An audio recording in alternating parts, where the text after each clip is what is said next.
The 49ers just wrapped up the owners' meetings. Jed York spoke, Kyle Shanahan spoke, John Lynch spoke. We got a good amount of information from it. We got Brandon Aiyuk talk. We got, a lot of different things ahead of the NFL draft. We're back. Haven't been here in a show in a few weeks, but me and my guy Marco, we're going to be wrapping it all up right after this.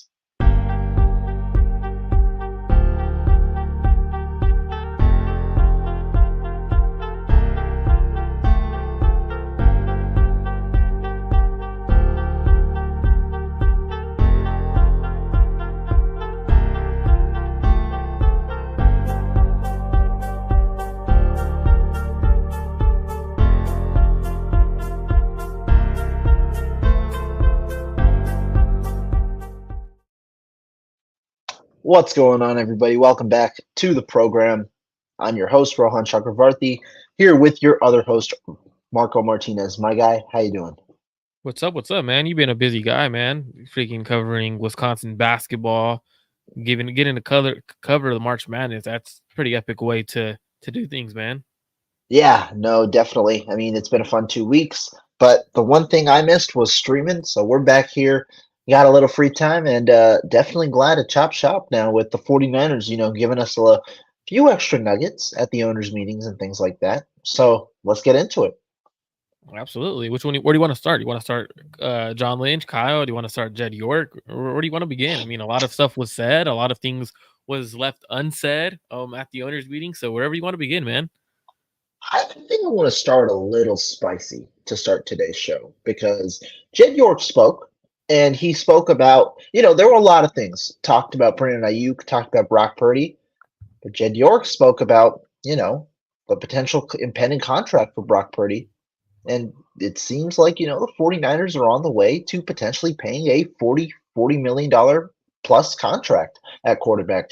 What do you take away from that? And when we're talking about the quarterback discourse, how does it reflect on the entire team in terms of their championship window, as well as on the quarterback himself? I thought it was interesting because there was a quote I took from what he said, well, at least what Jed said. So Jed was kind of a little interesting when he came to talking because he talked about Brock, he talked about like the Brandon Aiyuk, Arik Armstead situation. But the quote I took from Jed when he was talking about Brock was Brock is going to ask for something that no one has ever asked for before, in terms of contract wise. And when he meant that, I don't know if he meant from the 49ers or if he meant in NFL in general.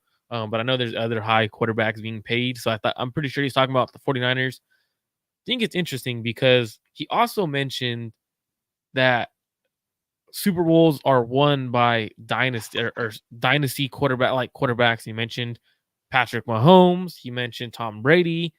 So he threw those two guys out there and he mentioned how Brock deservingly needs a pay raise, or obviously he's going to get paid more. But to me, it just didn't make sense because he was saying how he's okay with paying Brock, but then he said guys like Mahomes and Brady are what win you Super Bowls. So where I wish someone would have followed up with is, well, do you think Brock Purdy is on that level with Mahomes and Brady? Because if he is, then you're paying him to win those Super Bowls, and you have a valid reason to pay him and try to win Super Bowls with. But if you don't see him as that and you're overpaying him, you may really look at the 49ers in the future with all the weapons they have. And once you start paying high end quarterbacks, for example, Josh Allen with the Buffalo Bills, right? He got paid, and this year they had to cut a lot of players. They had to restructure a lot of deals, let go of Gabe Davis, their number 2 receiver.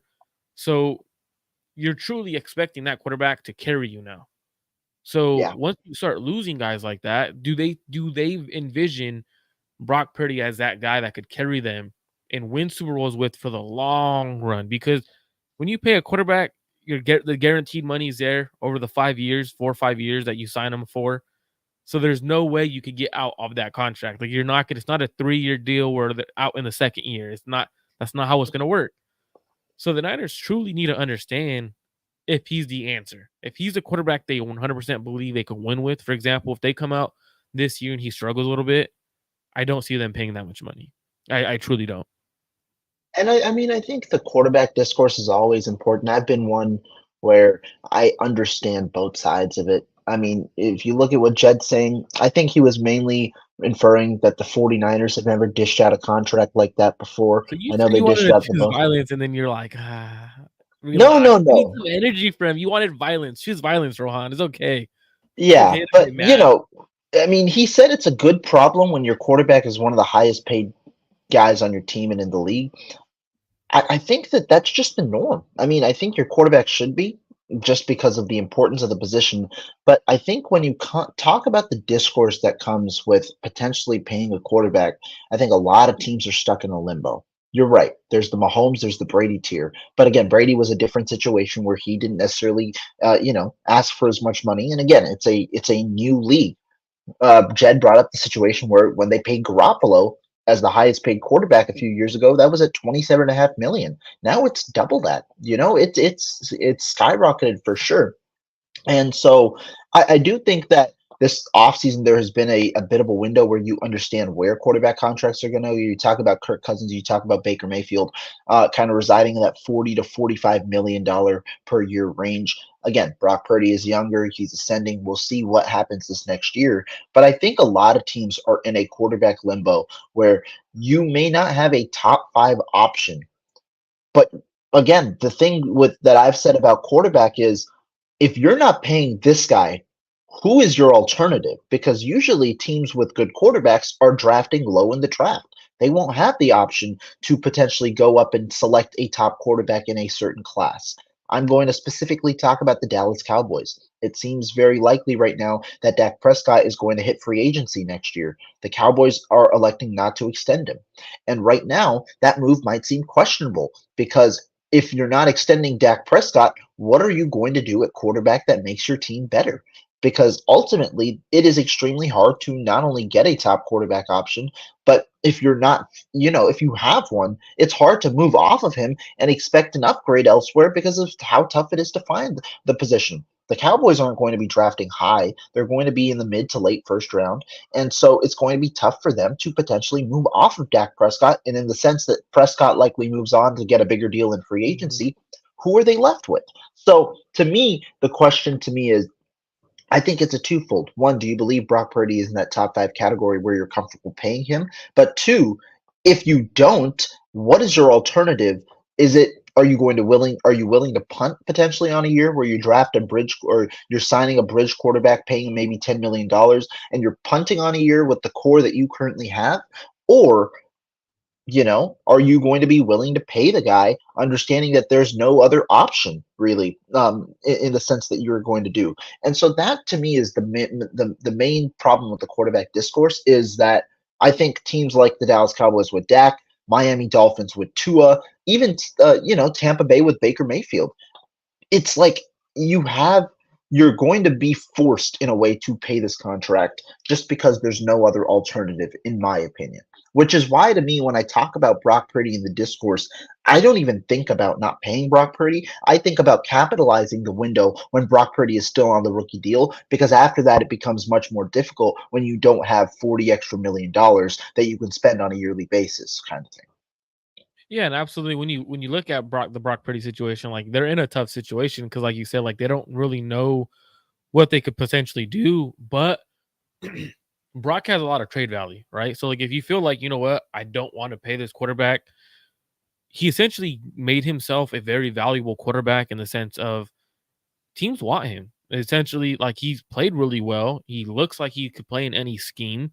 So if the 49ers truly wanted to, if they don't think he's the answer, where you're gonna if Brock comes in and he's asking for 60 million, right? 55 is the highest annual per year, and that's with Joe Burrow.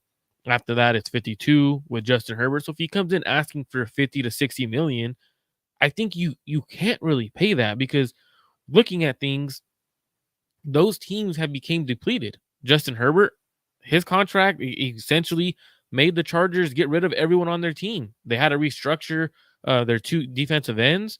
Lamar Jackson, they can't really bring in any receivers for him. They can't bring weapons for him. Their defense has to be consistently stacked because the offense doesn't have the weapons, and they expect Lamar to carry the load. Um, Jalen Hurts is the fourth highest at 51 million. So you we could argue that Brock is better than them. Um, but the thing is it's not about whether he's better than them. It's about the value at the position, right? Like, for example, looking at quarterback value. So Dak Prescott getting paid $40 million this year. Jared Goff, 33.5. Baker Mayfield, 33. Jordan Love, 13 million. So it's like you could Mhm. essentially bargain. Because after that, it becomes a lot of rookies and veterans. But you have to know that your quarterback is the answer and he is the future of your franchise. Because if you invest all in on him, you're losing guys eventually like George Kittle. You're losing guys like, obviously, George Kittle even up there in age. He might even retire within the next 5 years of his contract. Potentially, the guys that you're drafting within the next year or two, you might not be able to re-sign them because of the Brock contract. So a lot of it comes into, can Brock carry his own team? And we don't know that because he has a stacked roster, and we'll never know until after they pay him. Just like we didn't know with Josh Allen. In terms of Josh Allen has always had a good defense. He's had Stephon Right. Diggs. He's had good tight ends. But now he has to carry that load, and he has to carry his team. We knew Patrick Mahomes could. Shit, he did it without receivers last year, and he won a damn Super Bowl with an elite defense. So it's all about how they value Brock, right? And I think at the end of the day, you have to value him because he is your franchise quarterback. But if you could trade him next offseason, if he doesn't win a Super Bowl or he struggles a little bit, and you could trade him and you could get a quarterback in the first round, I think you kind of have to look at it in terms of keeping your window alive. Because the reality is when you start paying quarterbacks, unless you're elite, you're not going to win a Super Bowl with them, and it's been true. That's fair. The one thing I will say is doing that is a fireable offense if it doesn't work out. And when you look at the team and the way that they've evaluated quarterbacks so far, I don't have full confidence in the team to evaluate another quarterback. They got their starting quarterback right now came to them, and they've said it literally straight up. It came out of sheer luck. You got Brock Purdy out of sheer luck, and so essentially, if you are, let's say, you trade Brock Purdy for maybe a top 5 pick, maybe a top 10 pick in the draft, and you select a quarterback, it's again, it's similar to the problem you had in 2021, except it's more accelerated in the sense that this guy, whoever you get, has to be ready to go immediately. Because when you talk about the window, you can't necessarily take a year off of the window. You need to make sure that window is capitalized in the 1 to 2 to 3 years that you have.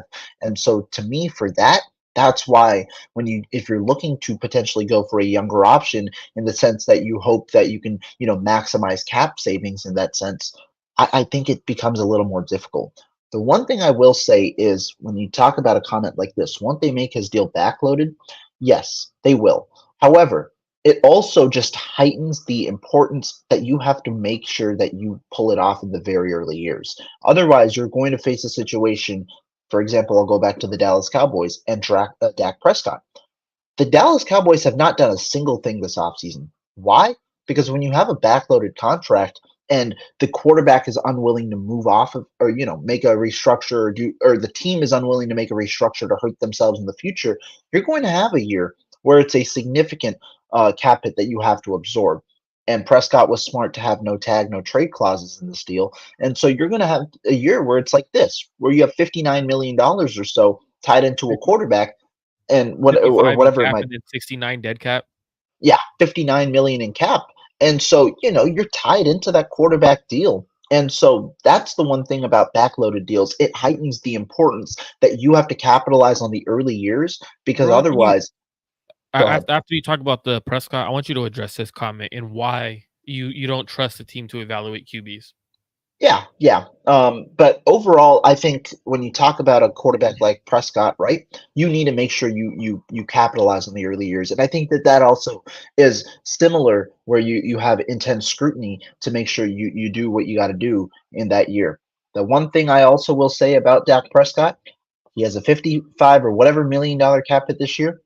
You're going to have a void charge because with these backloaded contracts, you also restructure it likely once or twice. Prescott's dead cap in the next year is $40 million, I believe.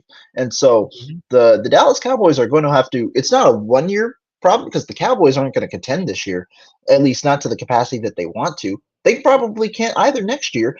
And the worst part is they don't even have a solution that takes away, that 40 million is covering. And so that's kind of the thing about that. As for not trusting the team's ability to evaluate quarterbacks, that's been my biggest gripe with Kyle Shanahan throughout his entire tenure with the 49ers, because they have misevaluated the position at every avenue that has costed the team a Super Bowl. You talk about the beginning. The first decision they made at quarterback was to trade for Jimmy Garoppolo, despite wanting Kirk Cousins in free agency when you could have gotten Kirk for free, a better quarterback for free. They traded a second round pick, and then they paid him after 5 games the biggest contract in NFL history for a quarterback. So, it's the misevaluation that happened. Then you go to, obviously, when they were looking to select a quarterback. Not only did they miss out on trades for guys like Matthew Stafford, not sign players that they wanted to in free agency that period, miss out on Tom Brady that one year when Brady ultimately wins the Super Bowl the next No, year. they didn't miss Then, out on him. They turned Brady down. sorry, they turned down on Tom Brady. They turned Tom Brady down. It's just that you had a lot of options, and the Niners ultimately, when you look at it, are looking back, hoping that one of those options ultimately worked out. Because not only did they turned Brady down, who won a Super Bowl with the Buccaneers. They had Stafford in the bag, missed out on that trade. Stafford wins a Super Bowl with the Los Angeles Rams. It's a lot of these decisions where that causes me to misevaluate. That causes me to have less faith in their ability to evaluate the position. And again, it's not just one person necessarily that is in the process, it's the entire collective. But when you're consistently having issues with the quarterback position to the point where your best option in 7 years was the guy you completely lucked into with a seventh round pick, to me, that's a problem. Absolutely, and they've been on record stating that they got lucky with Brock, and if it wasn't for Brian Greasy, Brock wouldn't be here. That is essentially how I look at it. If it wasn't for Kyle hiring Brian Greasy, he's not here. So going into things, we then heard. Do you want to talk about Jed York talking about how he doesn't care to win Super Bowls, or was that just Yeah, me we can. overreacting? Yeah, we can. So Jed York essentially was like, well, Grant asked him, Grant Con, make sure you guys are following him as well. But Grant went on and he asked him, he was, hey, 10 years ago, you said your goal was to win championships, Super Bowls, and that's the only way you could be satisfied is if you won Super Bowls. Well, he then stated this season and this year that he didn't view this season as a disappointment, that he viewed it as a successful season, even though the Niners got to the Super Bowl and they didn't win a championship. And Jed York essentially said, well, every season you have to view it as you have to look at it outside of just a Super Bowl. You don't look at it as a failure because you made it there and lost. You got to look at it as a successful season because your team got there and is good enough to get there, keep competing. At what point does Jed York start holding people accountable 4 years in a row, get into championships, get into Super Bowls, and not showing for it? Like, essentially, what Jed York is telling us is, you know what? I'm content with filling up my seats in the stands. I'm content with getting to the championship and getting to the Super Bowl, but I don't really care if we don't win it. Like, to me, I thought that was the most bizarre way to look at it because every owner, I get it. You could have a successful season by making the playoffs and doing things like, yeah, it's a success. Yes, your team won more games and then they lost, but you didn't. At the end of the day, there's one real winner, and that's the Super Bowl winner. That was the Kansas City Chiefs this year. I thought that comment from Jed York was bizarre. I truly don't understand how Jed York, as an owner, could sit there and tell the fan base, I'm okay with just getting to the championship or getting to the Super Bowl. One day we'll get there. One day we'll get there. Like, that to me blew my freaking mind. I'm just curious, Rohan, what are your thoughts on Jed York only saying getting to the championship and getting to the Super Bowl is good enough? Hey, participation awards, we're all for them. I think this was interesting. I mean, Jed York's entire interview was kind of interesting. But to me, the way that I looked at it is he was trying to prove that he's kind of matured as a person to not be over emotional after a big loss like this. He was trying to prove that he can be the leader and kind of regroup the team after a thing like this. Because he was talking about how, after the, what do you call it, after like the first Super Bowl, he thought his life was going to end. And then the Baltimore one back in 2012, he thought that one was extremely gut wrenching and things like that. And then he talked about, I believe he said he wanted to, like, he punched a wall or nearly broke his wrist after Jimmy got tore his ACL or something like that. And I think the point of what he was saying is like he's trying not to be over emotional and try to be the optimist when things like this happen. But I think he said, I think you can't be ashamed of a successful season when talking about this year. And our goal is always going to be win Super Bowls. And and then he talked about something like if you win a Super Bowl, the job is still not done. You're looking to win a Super Bowl the next year or something like that. But I think it to me it's complacency, and it's interesting. I won't over criticize it because it comes from the owner. If you hear this from somebody in the organization necessarily, I think that that's a problem. But to me, the owner, it's more of an owner mindset rather than a winning mindset. In that, one, we're successful. The business is clearly booming. And two, we've seen York be complacent in years past. I'm one of the biggest Kyle Shanahan guys, out there. I think Kyle Shanahan is a top head coach, and I've said on record I would not have extended him before last season. I thought that ultimately Kyle Shanahan had to showcase that he could help this or lead this team to a Super Bowl under his current contract, which extended to, or his old contract, which extended till 2026. That should have been, the benchmark. And then after that, you reevaluate and you see things. York, though, before any of the scrutiny could potentially happen, extended him last offseason. And so they're there, they're tied in for the foreseeable future. In a way, it's not that I'm not saying Kyle Shanahan and John Lynch are, the epitome of complacency or anything like that, but you aren't necessarily setting a standard. You're okay with what's going on right now, and that's a question mark. But I also think this kind of thing can reek throughout the entire organization where you see players consistently talking, trying to snap back at people. You see, things like this. But you also do see that the loss clearly hurts them and things What like that. But yeah, what it's a little interesting. what about him coming out though, Rohan? Because right, he came out before the Super Bowl and he went on a victory lap, right? How Brock was his great quarterback and how we're gonna win a Super Bowl and how he's so excited that the Niners are in a Super Bowl. And he took a victory lap, right? Before the Super Bowl, he took a victory lap talking about how Kyle Shanahan knew by like the third day in camp that year that he had to do to win a Super Bowl, and he came out and went on this rant when normally you don't see owners. Normally you see owners kind of chill back like and don't talk, and that's what Jed has been trying to do. But he was so excited to get to the Super Bowl that he went on and spoke with. Remember, he showed up without even having a media day like announcement. He just showed up like to speak, and that was when he went on like this long tangent on how the Niners are such a great organization and how they're here to win Super Bowls and how Brock Purdy is the future of this franchise. And then they don't win a Super Bowl, and now he's back to I learned about myself and I self-evaluated and I'm looking at it, and as long as we have successful seasons and their seats in the it's seats are filled, and that's how I took it. Is okay, you're excited that the seats are filled. You're not really too excited about the 49ers winning championships. And I get that obviously as an owner, you want to win a championship. But the way I took it is there's not going to be no pressure on John Lynch or Kyle Shanahan for the next couple of years. As long as they're making the playoffs and their team looks solid, there's no pressure on them to win a Super Bowl. And Mhm. like you said, that extension came early. It was an early extension from John Lynch because the Niners were successful, or at least winning football games. But I definitely felt like Jed York dropped the ball. Um, Championship should be the ultimate goal, and that should be the only standard here. He took shot at his uncle Eddie DeBartolo. Um, I thought that was crazy. Like, how do you? Well, my uncle only won because he had money to pay for everyone, and there was no cap space. That makes no sense because you truly could, if you really wanted to, Jed, you could fork out some money and create more cap space. It would create in the next year or two.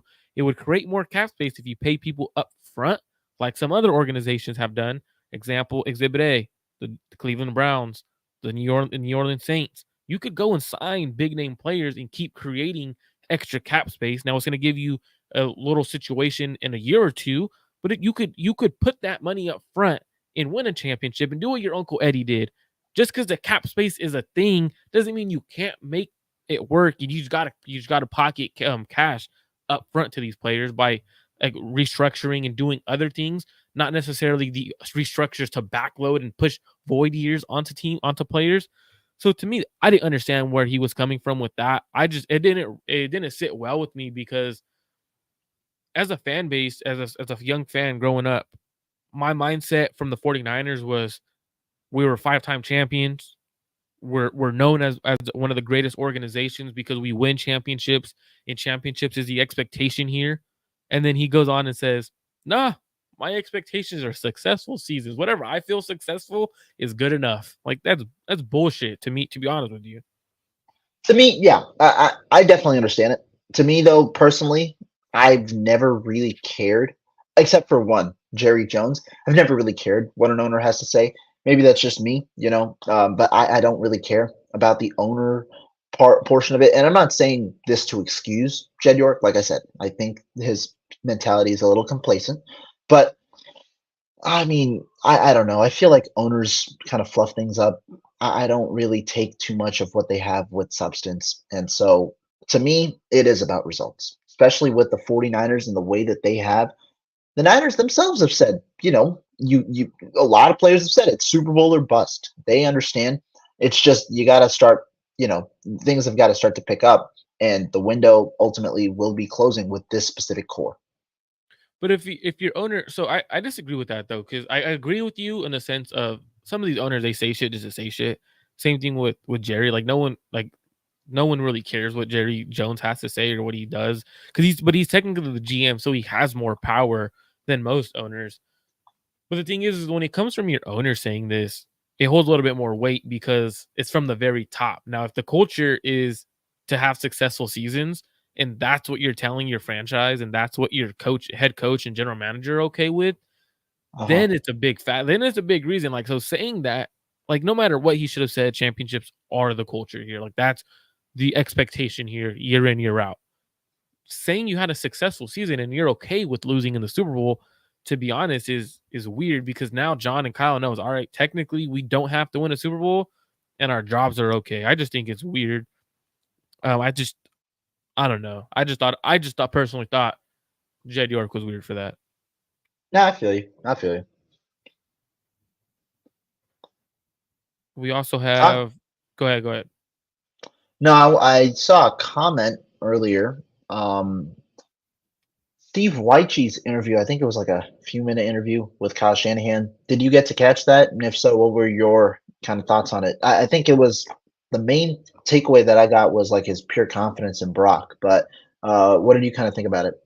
Yeah, I thought it was pretty cool to hear him speak about Brock. So he was very um like put confidence behind Brock, but not only that, he was just talking about how him having a full offseason is going to be super big with him, and he's pumped to be his head coach, and he's pumped to move forward with him. He talked about how he got married and how that should be a much bigger thing with him moving forward.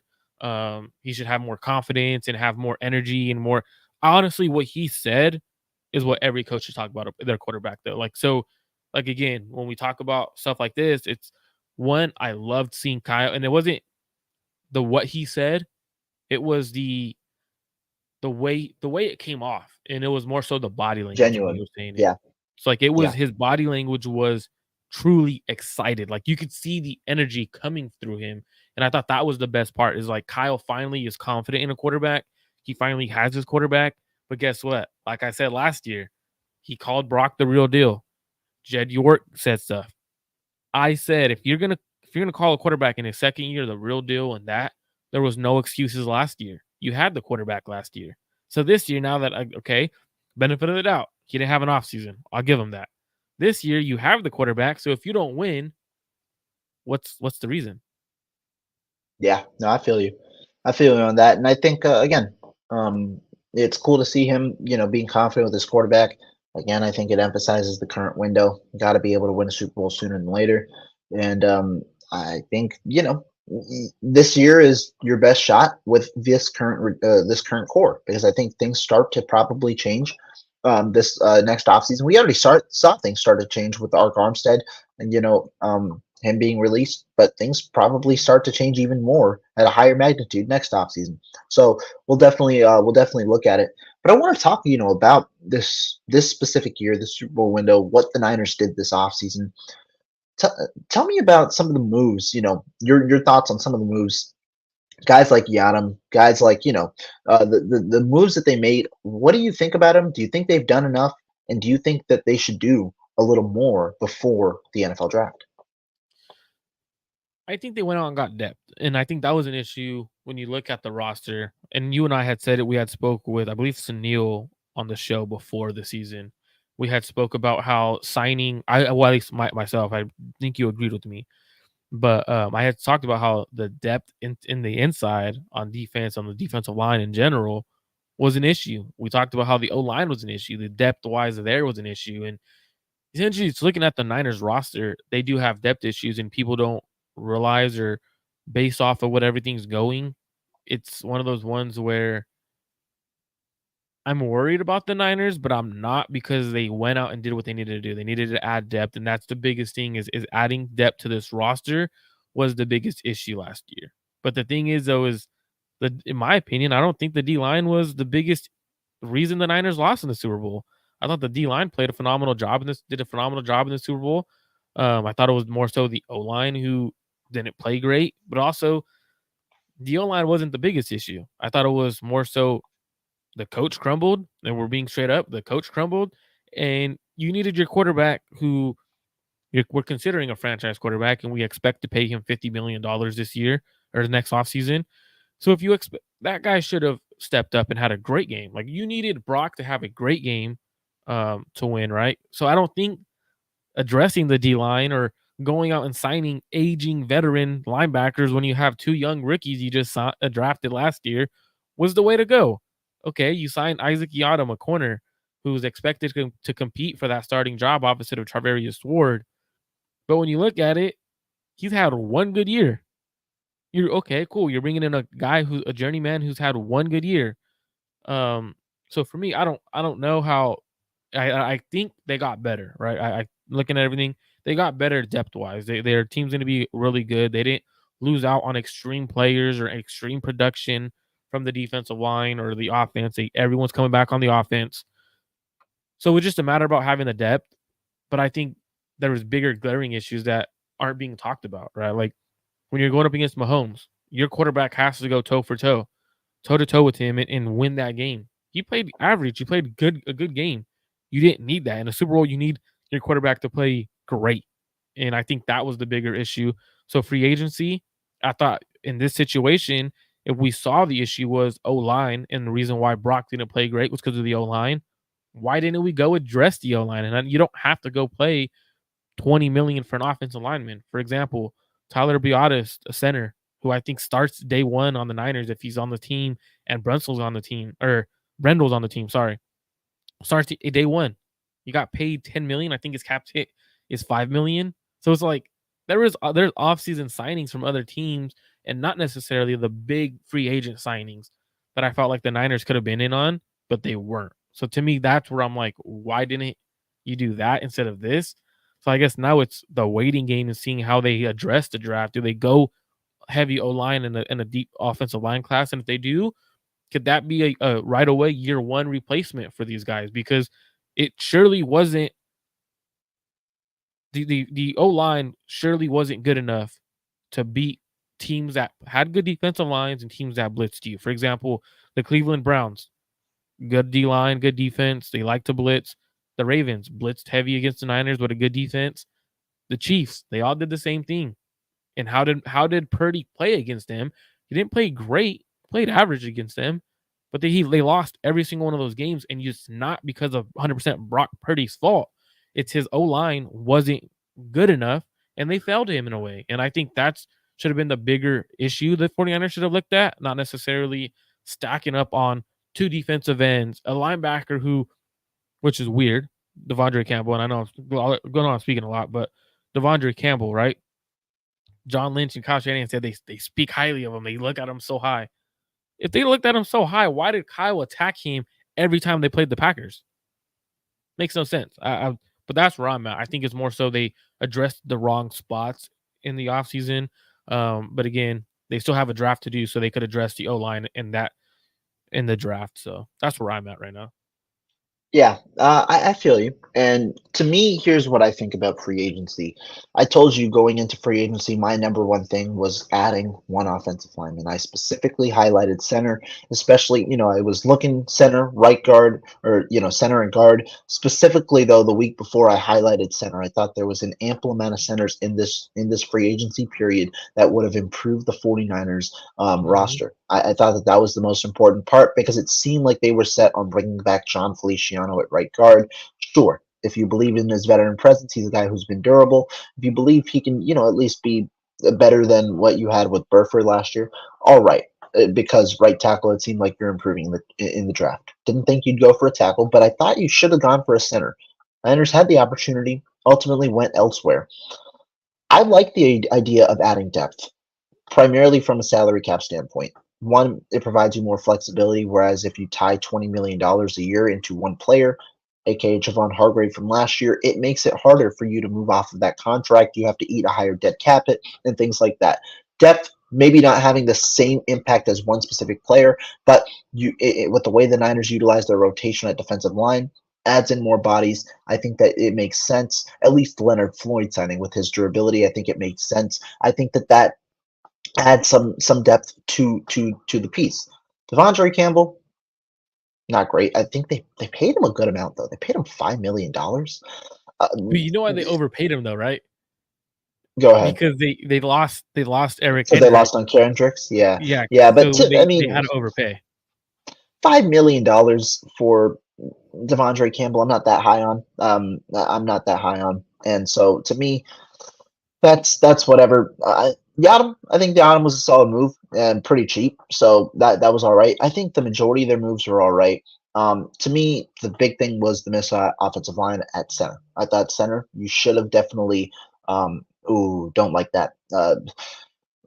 Please don't like that right now. No thanks. Wait, hold on. Let's address this though, because here's a couple of comments I wanted to get to actually. But Go seeing ahead. two guys who have never really played compete at center, how does that make your team really better? Zakel hasn't been good enough to be the center.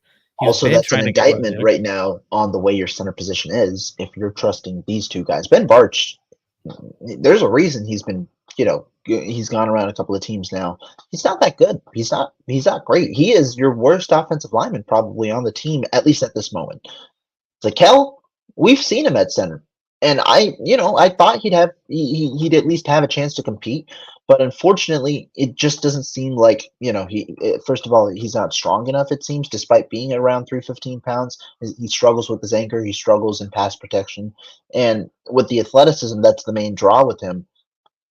In the limited reps, it's not been great, right? Overall, in terms of his overall profile, and so don't really believe in this too much. But more importantly, I thought the 49ers should have just made one move at offensive line. I think they still can. I still think they can, but we'll see what they do in the draft.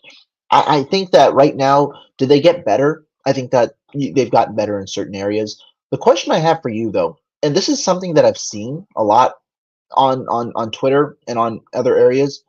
Do you believe the 49ers defensive line is better this year or better last year? So you lose. This is a great question. You lose Armstead, right? And I think Armstead was very underrated. People didn't realize how good he was. You lose Javon Kinlaw. I thought Javon Kinlaw was really good last year. His 1 year he had in a contract year. Depth wise, edge rusher is better. I think Leonard Floyd is better. So your pass rush is going to be better, but your interior defensive line in the run game, I don't know. Malik Collins isn't as great of a run defender. He's more of a pass rusher. But they also brought in Jordan Elliott, who's a more of a run defender. Um, so depth wise, I would say the Niners defensive line is better. Starting wise, run defense got worse, in my opinion. Um, Losing Armstead is going to make your run defense worse. So depending on who they start, is it Jordan Elliott? Is it Malik Collins? Because if it's Malik Collins, I think Malik Collins he's as good of a run defender as he is pass rusher. He's not a good Yeah. and not as good of a run defender as Armstead. Either is Jordan Elliott. I think that's the more thing that scares me is the Niners run defense is going to get worse. And if your run defense gets worse, that means your pass defense is going to get worse because now you're more sustainable to the play action. Um, so for me, I think that's the biggest thing. I think realistically, I think they got worse. But pass rushing, they're Yeah. gonna get better because Leonard Floyd. But what's your thoughts on it? He I said, honestly, I do think they got worse. Losing Armstead with a chronic foot issue, I understand. That's the big thing with Armstead. It's not he's underrated, but he's been injured. To me though, I don't know if they got better overall. And the reason is I think they got better, what do you call it? Better on the end. I think it's comparable to better. Chase Young wasn't as bad as people said. I don't think he was as bad as people said. I think Leonard Floyd is solid. Leonard Floyd also did have a drop off the last 7 games or so of the season, but he's durable. Gross Matos is developmental. I don't know exactly the impact that he'll have. I think they prefer the versatility where you might be able to slide him inside. You'll see you develop. Give him the benefit of the doubt working with Kosarek. At defensive tackle, though, Armstead was a good piece. And despite his injuries, he also played through his injuries a significant amount.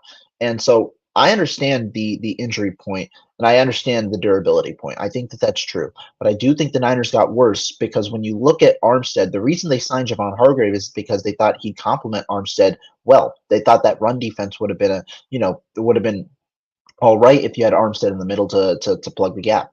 And so when you add in Malik Collins, who I think is a good pass rusher, I am a big fan. I thought that was the best move the Niners made all offseason. You add in Jordan Elliott, who's a solid run defender. However, with a rotation, there are ways to exploit a rotation in the sense that you understand the personnel that's on the field. Teams might throw out of 21 personnel with Jordan Elliott on the field. Teams also might look to run the ball, with Malik Collins on the field. I think it's easier to disguise a pass rusher than it is to disguise a true run defender. And so there's that. But I do think that the team slightly got worse. Maybe it's comparable. Maybe it's comparable given the durability concerns as well. But I think the team slightly got worse at defensive line. I do think the team slightly got worse, probably because of the impact that Armstead provides. You also had solid enough with Kinlaw, who's probably going to Jordan Elliott probably fills the Kinlaw role. Malik Collins probably fills the Armstead role in the sense of impact. So I think that that's there, but I think they slightly got worse. yeah, absolutely. And shout out to 49ers throwback. So for me, I like both guys from LSU, Mason Smith and Mekhi Wingo. I feel like at a guy later in the Okay. draft, a guy like Tyler Davis who didn't test too great, but he's a good run defender.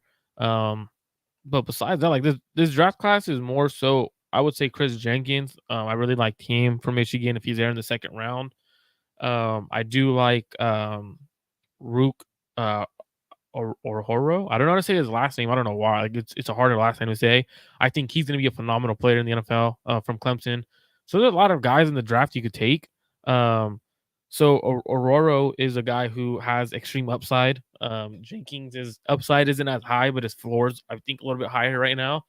Mhm. So it all just depends on where you decide to go. I think the Niners definitely have an issue on the run defense, like you said, but also we heard the Niners wanting to potentially extend Brandon Aiyuk earlier, than sooner rather than later, right? That's what they kept saying. What are your thoughts on John Lynch and Kyle Shanahan keep mentioning sooner rather than later? And what are your thoughts on the 49ers general manager shutting down any trade rumors right away as soon as he was asked? Yeah, trade rumors. I mean, it makes sense. Again, we've seen little glimpses of what Ayuk has been putting out on Twitter, on wherever, the little subtle cryptic messages. But ultimately, I think we've spoke about this before. If we're talking about leverage, Brandon Ayuk has zero leverage in this. The way that you create leverage is via social media, potentially requesting a trade. Ayuk hasn't gone that far yet, but that's the way you create leverage because Ayuk has zero leverage right here. He has a fifth-year option, which is something that Debo Samuel did not have. So the Niners have an extra year of team control. Not only that, you could tag him for at least 2 more years. So truly, if the Niners wanted, they have at least 3 more years of team control in the worst case scenario. But ultimately, we know this has been something the Niners have been steadfast on. Their commitment to Brandon Ayuk, and despite all of the rumors, I ultimately don't believe they'll trade Brandon Ayuk. In terms of salary wise, could they fit Brandon Ayuk with low cap hits in the first 2 years of his deal? Yes. Why? because not only does Ayuk, you can make Ayuk have an extension. Let's say Ayuk only wants to get on the market as soon as possible, 3-year extension. That's a 4-year deal total with the 5th-year option, because the 5th-year option is already tied in Mhm. to the contract. So that helps the 49ers out in terms of structuring things, in terms of lowering things on the front end and things like that. So I do think the Niners have flexibility here with this deal. I think they want to get it done. The question is, does Ayuk want to get it done sooner than later? I think that's the biggest question, because I think, in my opinion, it's in the Niners' best interest for the deal to get done as soon as possible, and it's in Brandon Ayuk's best interest to wait. It's in his best interest to wait because of the amount of deals still yet to come in the wide receiver market. There are a number of names that are still awaiting extensions. You still look at, the T. Higgins, you even his teammate, Jamar Chase, Justin Jefferson, who might be 1 year away still, but you look at those guys, that 2020 class is pretty stacked. They still got some receivers where you might expect extensions, sooner than later. CD Lamb is a guy who you might expect an extension from sooner than later. There are names still out there that Brandon Ayuk could say, we'll wait for their deal, and then after their deal skyrockets, we can capitalize on that and get some more money. So it ultimately depends on kind of which side folds for sooner than later, because that's the way these negotiations go. They're back and forth. So I wouldn't put too much blame on the 49ers organization for them not getting the deal done earlier, just as I haven't in years past, because it's a two-way street. And I'm not going to put blame on Ayuk, because you want him to get the best bag possible. At least he wants to get the best bag possible, and that's the way it's going to be done.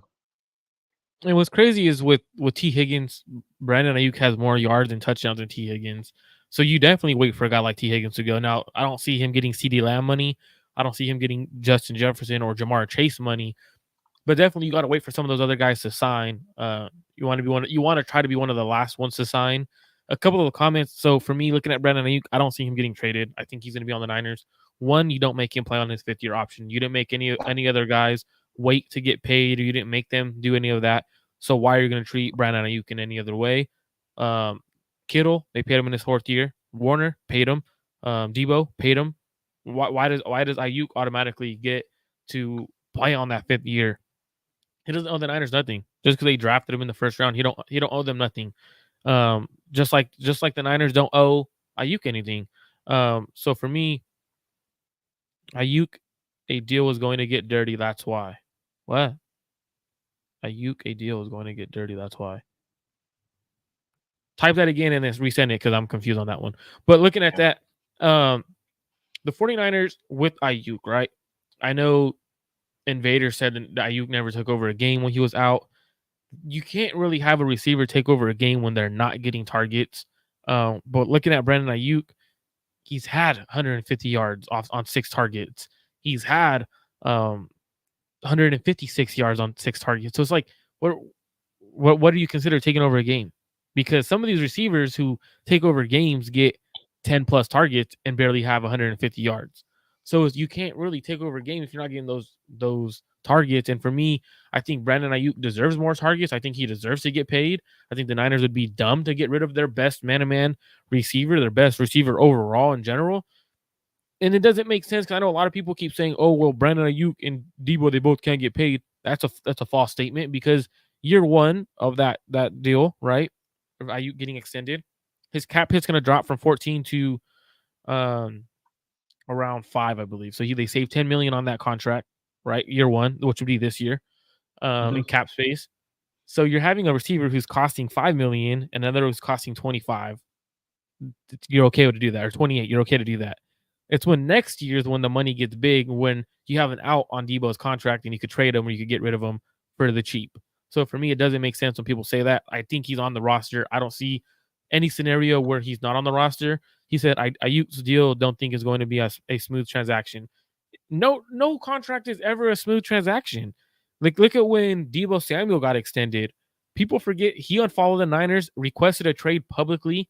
Um, he told the team, trade me, and they ended up working something out.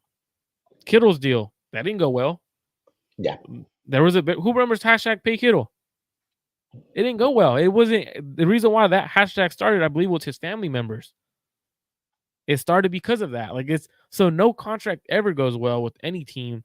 Um, Ayuk top 12. receiver on my end. I know we just did a receiver ranking.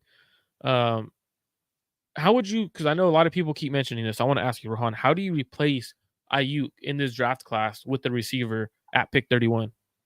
I think it's tough, not necessarily in the sense that I don't think he can be replaced by a receiver. I think this receiver class is good. However, we've seen this argument once before.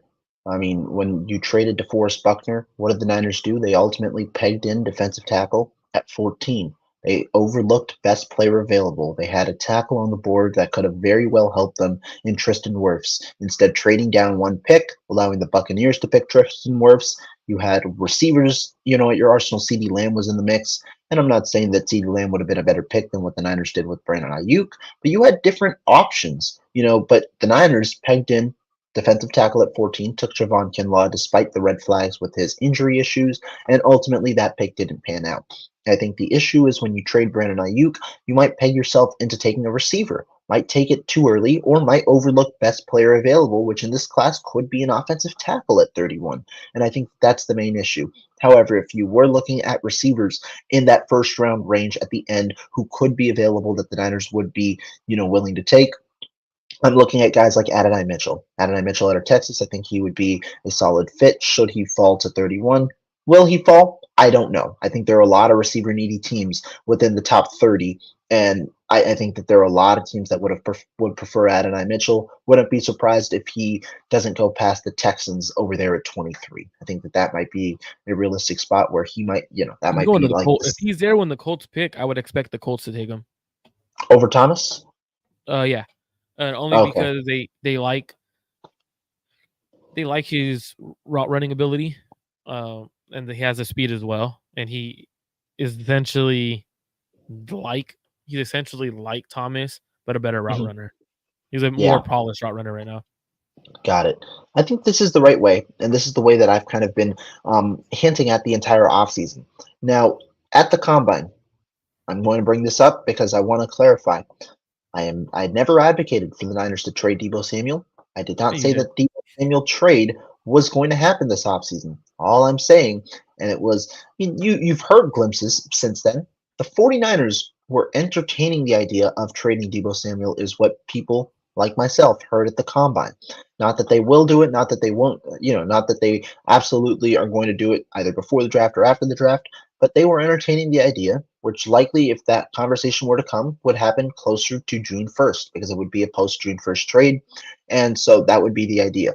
But that aside, the main problem or the main thing about that is you're looking towards the future at receiver. Debo Samuel likely isn't on this team next year when the 49ers have to make some tough decisions at receiver should they extend Brandon Aiyuk. With that said, you want to likely have his replacement already in place, given the way that the Niners receivers sometimes take a little bit longer to acclimate. We've seen, Brandon Ayuk's little doghouse period and all of that. So I think it would be smart to prepare for that. You draft a receiver in the first 3 rounds of this draft, especially in a strong receiver class where you might get a top option that could fill a wide receiver to need in the first 3 rounds. You prepare him in the wings. He might be your receiver 4 or 5 this year, but next year, with guys like Debo Samuel potentially gone, I don't think George Kittle is gone, but maybe Jawan Jennings chooses to find a bigger deal in unrestricted free agency. You have a bigger need for receiver. You have a guy who has a year of seasoning, and you can implement, him into your game plan. I think that would be a logical solution for the 49ers, where they are looking ahead for the future by drafting a receiver, potentially one with return capabilities as well. But I think you look to address your receiver depth after losing a Ray McLeod by obviously going to the draft. UCF kid Javon Baker's going before the 4th round. Good receiver. But again, if you're replacing Brandon Aiyuk with the player going like you think's gonna go in the 4th round, or you want them to take in the 4th round, how does that make your team better? How does it keep him in the running to win a Super Bowl? He's a good now. Javon Baker is a good, very, very good route runner. Contested catch, has good catch radius. He could track the deep ball, but he lacks vertical speed, and he lacks the consistency to beat man coverage. Again, now you're having two guys. If you now again you would trade Ayuk for Latham. Now, what you're pretty much doing is having no receivers that could truly beat man coverage on your roster. I want to see how that goes when teams go man across the board like the Chiefs did, right? And Kyle decided to run a lot of man beaters for Debo Samuel. How did that work? You're muted. But that didn't work well. Again, not having Aiyuk Yeah. isn't gonna keep them from making the Super Bowl. Yes, it will. That a lot more teams are gonna go heavy man against the Niners now. They saw what worked against the Niners. Teams are gonna go heavy man against the Niners. John Lynch, Kyle Shanahan know this. They know this. They saw it in the Super Bowl. They saw it against the Ravens. They saw it against oh, I'm getting a phone call. Decline. Sorry. But no, you're right. You saw it in the Super Bowl. What was the choice for the Kansas City Chiefs? And again, the Chiefs had really good cornerbacks, but teams that are going to be in the Super Bowl are going to have the right personnel. You're going to be able to match man coverage, and that's what essentially made Debo Samuel a little more limited in that game. The route running maybe wasn't as crisp. Trent McDuffie was locking him up, and so it made it a little tougher to beat man coverage. What does Brandon Aiyuk do? You He's a don't guy have who to beats believe it. man coverage. Turn the game back on, and you'll see he couldn't beat man coverage. Just turn it back on. No, but it's fine. If that's what you believe, that's what you believe. But when you look at statistics and when you look at game film, the number one thing that Brandon Aiyuk does is excel against man coverage. That's why a lot of teams try and run zone against the 49ers, at least when they don't have the capabilities to match with man coverage. And that's where the 49ers see these intricacies of their offense kind of fold out. You see the in-breaking routes over the intermediate area. You see all the different parts of their offense that are able to, that are able to kind of flourish. But then when it comes to man coverage, you have a one-on-one man beater on the outside of Brandon Aiyuk. That's why his explosive play rate was so high. That's why you see the efficiency numbers when you talk about things like that, ranking only second to a guy like Tyreek Hill. There's a reason Aiyuk was seen in that consideration this past year in the Pro Bowl All Pro consideration because he was up there in those type of metrics due to his ability against man coverage.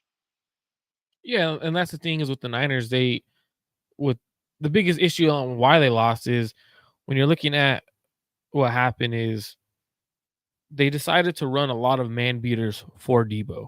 Debo was the primary read, wasn't creating separation. Brock was going to that one. Kyle was calling it. So essentially, you're looking at it, and it's not. I wouldn't say it's Kyle Brock Purdy's fault because Kyle was calling it, but it's like at the end of the day, this is their fault. Why am I getting so many phone calls? Be popular. Like, yeah, I'm over here getting phone calls. I never get phone calls throughout the day, and I'm getting heck of phone calls. But looking at it, like you got to have a guy who can beat man. Like you have to, and it has to be one guy. And if you don't have that, you're going to struggle in the NFL, and that's why a lot of teams are struggling in the NFL because they don't have that guy who could beat man coverage. Now the 49ers, they have a lot to go into the draft. I hope they do draft offensive line, especially in a deep offensive line draft class. You could get when I keep seeing a lot of people say you can't get a starter along the O line at 31. I highly disagree because there's going to be a lot of guys who go in the second, third, and potentially in the fourth round who are going to be starters year one, year two of the draft. Like that's something the Niners got to look forward to. Okay, cool. If you think Colton McKivitz and you think Feliciano are can hold it down this year, I'm down. And you definitely got to look forward to drafting for the future. Mhm. And even if it's not now, I could name like 5 dudes, and I'm sure Rohan could too, who could beat out Feliciano and McKivitz at 31 if they're available. I know for me, when I'm looking at the draft, it's not necessarily looking for this year. If Kyle and John truly believe, like I was saying, if they truly believe that the O line is set this year, let's move forward and then start drafting for the future. So for me, what do you think the Niners do for draft wise, Rohan?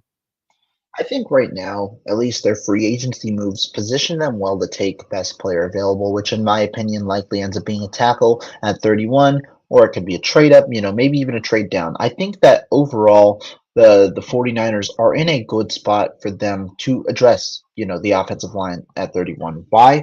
When you look at the positions the Niners were initially, thinking about, You talk about defensive end. The Niners just got a number of 2-year deals at defensive end to complement their current rotation. It seems like they're set there where they don't have to reach for a defensive end maybe in the first round. You talk about cornerback. I just don't know whether the cornerback board is going to fall well enough to where the Niners are going to be able to get a cornerback they believe is a first round caliber player at 31. But also, they signed a guy in Isaac Yanum to where if you don't feel cornerback is the best fit, you don't have to go for cornerback at 31. You look at defensive tackle. Defensive tackle again, they brought in multiple players to where you might not have to reach for a defensive tackle at 31. So the one thing I will say about the Niners free agency strategy, I think it positions them well for the draft to where they can draft best player available. Ultimately, I believe they're going to go for an offensive tackle at 31. I think that that is the best move. And when it comes to me believing, are they going to be the week one starter? I don't know, just because of the intricacies of the of the offense. I think that that's one thing, but also with the 49ers philosophy with offensive linemen where they trust continuity, they trust things like that. I don't know if they're going to be a week one starter. Could they be a week one starter? Yes. Could they also start, at some point during the season? Yes. But I think you're going to also look for a future outlook at offensive line. I think that that's going to be the case to me, and that's where I feel like the 49ers might ultimately go. Round two, round three, I think that that's where it becomes intriguing. There are a good amount of cornerbacks, a good amount of receivers, a good amount of defensive linemen that I think are going to fit in this mold. I think offensive line, it does sour off after the first 2 rounds, so I think that that's where you look to target that position, and then you can kind of gauge the field after that. But I want you to talk to me. We got a super chat, so talk to me about my guy Malachi Corley. A lot of people comparing him to Debo. What do you think about him? Man, you could definitely see that comparison. I mean, when you watch Malachi Corley, he has the speed, he has the yards after the catch ability. The only issue he doesn't really have is the route running. Um, for me, when I watched Malachi Corley, I didn't really I liked what I saw from the Senior Bowl, but I wouldn't say like, oh, he's for sure. I like you don't compare players to guys like Debo because of the yak ability. Now, I think the yak ability is phenomenal, but for me, it's route running. Like that's where Debo struggles, and that's where Corley struggles, and I think that's the biggest issue because he's that gadget guy. Now he has more ability to run routes than Debo, that's for sure. He has the ability to sink his hips, and I think he's going to keep working at that. I really like Malachi Corley, but and I know Invader 49er asked me to name a couple of guys that could start over John Feliciano, Colt McKivitz, Kingsley, Jordan Morgan, Graham, Zach Frazier. We could even go down to guys like Christian Haynes immediately start over. Cooper Beebe immediately will start over at right guard. Um, who else am I missing off the top of my head? Who You're else? talking about the guys on the interior. My guy Jackson Powers. Well, he won't be there, but Jackson He Powers won't be there, Johnson. but and likely I'm not huge on Tyler Guy, and I know you named uh Invader 49er named he named let me go up the Jordan Guyton. I'm Morgan. not high on Guyton. Oh, Not high okay. on Guyton at all. So for me, it's one of those ones.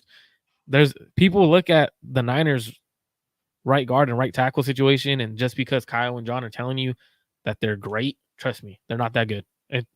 Go talk to Yeah. other teams and other scouts and everyone, and you'll see right away they're not good. Like Kyle and John don't even think they're that good. And if Kyle and John thought they were that good, they would have extended Colton McKivitz on a longer contract. If they thought John Feliciano was legit, they would have brought him in on a longer contract. He's only 32 years.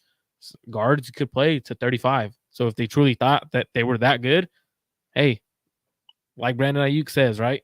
Money talks, bullshit walks. Like if you're truly put your money where your mouth is, if the Niners were serious that they thought those two guys were those guys, they would have paid Feliciano for more than 1 year on a $2 million contract. They would have paid. If you look at the contract that they gave Colt McKivitz, it's not a starting caliber contract. So Uh-huh. truly, like going off of what Debo says, hey, money talks, bullshit walks, right? So obviously they didn't show that they truly love those guys. So Yeah. Ultimately, to me, I do believe the Niners, their starting five right now is going to be their starting five. Um, Day one. Do I think because that they that could only be? had, I'm sorry, Rohan, it's because this is the Go. only time they've had a top 10 pick on an offensive line.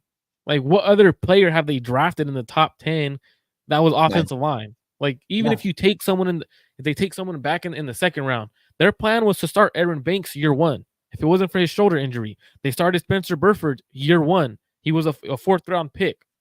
So, like, I don't get what you're saying, because they've literally shown they're willing to start rookies year one. If I'm not They mistaken, I believe Mike McGlinchey is also the only first-round pick offensive lineman that the Niners have taken. I believe, Yeah, I feel at like least the only in one. the Shanahan regime, he's Oh the yeah, only one only in the first Shanahan round. regime, Yeah, because they've and they gone. decided not to pay him because they missed. So Mhm, what are we doing yeah, here? Banks was planning on starting. He didn't start. Kyle Shanahan came out and said Banks was playing so well in camp and in preseason. If it wasn't for the shoulder injury, he likely starts. They then started Burford year one. He was rotating with Brunskill. He was starting year one. So people look at the 49ers and like, oh, they won't play rookies. They play rookies along the O-line. They've done it before. They did it their plan was with Banks. They did it with Burford. McGlinchey, I yeah. don't count McGlinchey. Any top 10 pick is playing right away.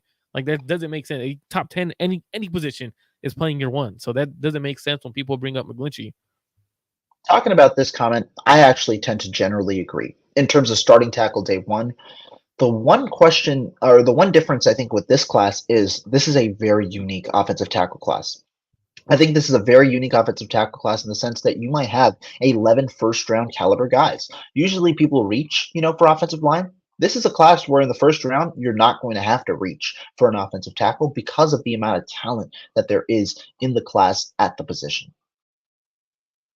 I mean, when I see stuff like this, like, oh, you need a top 15 pick, I disagree with. Jordan Mailata from the Eagles, starting caliber right tackle, super. I think he made the Pro Bowl or maybe All Pro. 6'6" dude. He's one of the better tackles in the NFL. He got paid like it. Was drafted in the 7th round. Like, if you could scout, you could scout. If you could find offensive lineman, you could find offensive lineman. You don't have to find dudes. And you're looking at dudes to be all pros. The Niners don't need an all pro at right guard or right tackle. They just need starting level players. Banks or Feliciano and McKivitz aren't that, but that's where we're going to leave it off because I know we both got to get going, Rohan. Shout out to everyone for tuning in. Appreciate the love in the comments, going back and forth. Invader, 49er Faithful, Brother Bob, 49ers Throwback was in the chat Brother today. Bob. That's my guy. 49ers for Life was here. Shout out you guys, man. Really appreciate it. No Border Sports as well. Shout out to you guys. Thank you for the love. That's it for today's show. Rohan, do you have anything going on later this week or later today? We'll figure it out. Not later today. Probably, if I have a show, might be on Friday. We'll figure something out though. Hopefully, get another live stream or two this week. Appreciate though everybody for tuning in. I haven't done one in 2 weeks, so appreciate everybody. Thank you guys so much, and we'll figure something out soon. Alrighty, I'll see you guys later tonight. I'll be on with Rob Stats from I believe Gold Nation, right? Yeah, Gold Standard Podcast Network. Yeah. I always forget. His name reminds me too much of the Niner Nation because it's where he came from. So it's like, but Gold Nation, man. Shout out to Rob Stats.